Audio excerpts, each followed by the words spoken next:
C'est le suivi des grands travaux 2022. Bonjour et bienvenue chez Fayet Print & Pack, je suis Annelise Legorgeux et on se retrouve aujourd'hui pour le deuxième épisode du suivi des grands travaux. Alors aujourd'hui, ça y est, c'est le grand jour, on va parler pelleteuse et gros travaux. Mais avant ça, on va aller à la rencontre d'un homme clé du chantier, c'est Jean-Michel Noyer. Il va vous parler de ses compétences et des particularités de ce projet. Allez, go go go, c'est parti!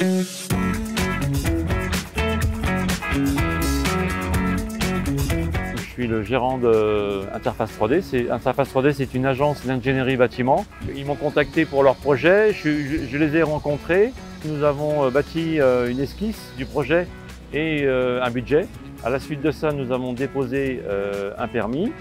Moi, je me suis occupé de toutes les pièces écrites pour pouvoir consulter toutes les entreprises, analyser les offres, négocier et préparer tous les marchés de travaux avant de démarrer les travaux.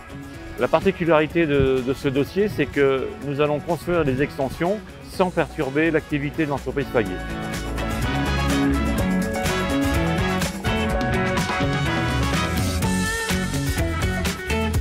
Alors Denis, on te connaît pour ta passion des boîtes et pourtant on t'a vu à l'instant dans les réunions de chantier. Mais qu'est-ce que tu faisais là?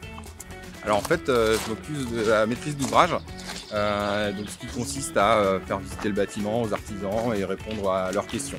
Voilà, des besoins comme ça peut être la petite rallonge ou le café. Ok, et alors donc du coup tu connais tous les secrets. Donc, par quoi on a commencé? Alors on a commencé par le terrassement, bien évidemment, et donc on a fait appel à Maxime de l'Empreinte qui est spécialiste du TP et de l'aménagement extérieur. Donc on est arrivé il y a un peu plus de 3 semaines, donc on a commencé par un défrichage global du terrain. Ensuite on a attaqué les terrassements et ensuite on est venu structurer les plateformes à l'aide de matériaux granulaires, donc des carrières locales, afin de pouvoir justement apporter de l'importance et de la compacité aux plateformes pour recevoir le nouveau dallage et les futures machines.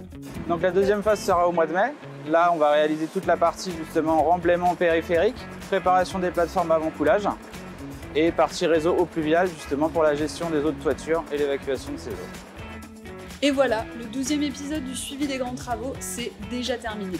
Mais ne soyez pas tristes, on se retrouve très bientôt. Ce sera le 5 mai prochain, où on parlera de quelque chose de spectaculaire, le montage de la charpente métallique.